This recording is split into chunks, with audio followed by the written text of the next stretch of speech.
নরসিংদীর মাধবদীতে পারিবারিক কলহের জেরে 2 মাসের শিশু রিজিকের ওপর আপন চাচির অমানবিক নির্যাতনের ভিডিও ভাইরাল হওয়ার ঘটনায় করা মামলায় 2 আসামিকে কারাগারে পাঠানোর আদেশ দিয়েছেন আদালত। সদর হাসপাতালে স্বাস্থ্য পরীক্ষা শেষে মায়ের সাথে বাড়ি ফিরেছে শিশু রিজিক।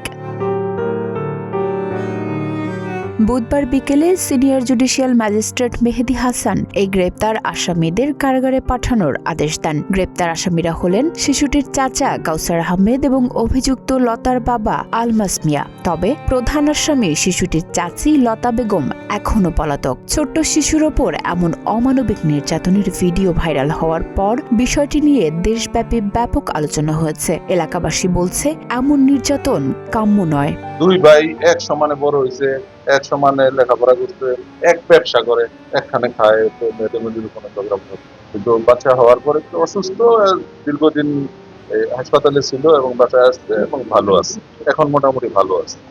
এরা 2 ভাই একসাথে, বাবা মারা যাওয়ার পরে ব্যবসা বাবা দিয়ে গেছে, একসাথেই করতেছে, একত্রে আছে। এখন পর্যন্ত কোনো বিরোধ তাদের মধ্যে আমরা শুনি নাই। এগুলি আমরা কেউ আশাও করি, সমাজে কেউ আশা করে না এদের বিরোধ। কিন্তু এটা কিভাবে কি হচ্ছে এটা আসলে মানুষের মনের ব্যাপার। সে করছে সে বলতে পারবো তার মধ্যে কি কোনো আক্ষেপ আছে কিনা। মশা দিয়ে তাও আমরা কিন্তু প্রকাশ পাই নাই। তবে কি দিয়া যে ঘটনা ঘটাইলো এটা এক হেরাসার আরাম সারিয়া ধরে জানি না। পুলিশ জানিয়েছে সদর উপজেলার পাইকারদি গ্রামের জহিরুল হক ও গৃহবধূ সাইফা বেগমের দ্বিতীয় ছেলে রিজিক পারিবারিক কলহের জেরে গত মঙ্গলবার শিশুটির ওপর অমানবিক নির্যাতনের ভিডিও ভাইরাল হয়। ভিডিওতে দেখা গেছে 2 মাসের শিশু রিজিককে খাটে শুইয়ে রেখে বাইরে যান মা সাইফা বেগম। মুহূর্তের মধ্যেই এক নারী এসে শিশুটির পায়ে জোরে মোচড় দিয়ে কক্ষ থেকে চলে যান। পরিবার থেকে এই বিষয়ে মামলা করতে আপত্তি থাকায় রাষ্ট্রীয় দায়বদ্ধতা বিবেচনা গত মঙ্গলবার রাতে প্রবেশন অফিসার রিজা আক্তার বাদী হয়ে মাধবদী থানায় মামলা করেন। আসামি অনুষ্ঠানে পাইনি, আর বাবা মা ফ্যামিলির সবার সাথে কথা বলে বুঝতে পারলাম আসামি আঘাত করছে। আমাদের বললো ফ্যামিলি করে ফেলছে, তো ওরা হচ্ছে বাদী হয়ে মামলা করবে না। হচ্ছে পারিবারিক একটা ইস্যু, ভাই ভাই একসাথে থাকে, রাষ্ট্রের কথা বলা অধিকার আছে। তো ওই রাষ্ট্রের সেই স্বাভাবিক আয় করতে বলেন বা রাষ্ট্রীয় আয় করতে বলেন, ওখানে আমাদের মামলা থাকা হয়। এখন আমরা যে রাষ্ট্রীয় আয় ছেড়ে দিই আর আবার সেই কাজটা করতে পারে, এই কাজটা আরেকটা ফ্যামিলিতে হতে পারে, এবার আইন শৃঙ্খলা অবনতি হতে পারে।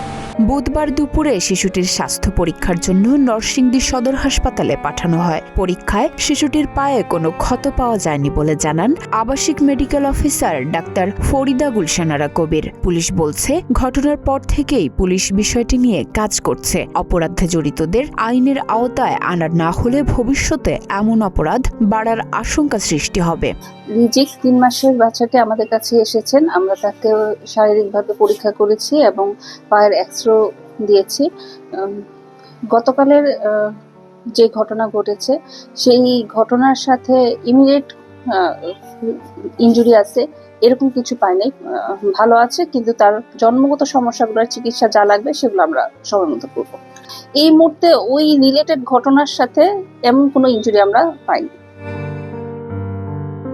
2 মাসের শিশু চাচি কর্তৃক নির্যাতনের শিকার, তো তারা এই ব্যাপারে কোনো অভিযোগ করবে না। বিভিন্ন সামাজিক যোগাযোগের মাধ্যমে এটা কিন্তু তারা বলছে।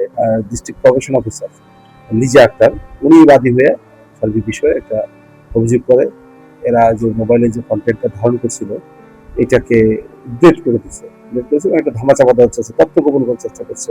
লতা নামের যে চাচি আর কি, সে তার এই যে নিষ্ঠুর আচরণ, শিশুর প্রতি যে নির্দয় কোয়ালিটি, এটা কিন্তু একটা স্পষ্ট বহিঃপ্রকাশ হচ্ছে। এই মামলায় কোর্টে সেট আপ করতেছে, তাকে রিমান্ডে চাওয়া হবে এবং অন্যান্য যে কার্যক্রম, পুলিশের কার্যক্রম সেটা অব্যাহত রাখা হবে। শিশুটির পা ভেঙে দিতে আপন চাচির এই অপচেষ্টা দেশের মানুষের মনের দাগ কেটেছে। সামাজিক যোগাযোগ মাধ্যমে অনেকেই এই অপকর্মের শাস্তি দাবি করছেন।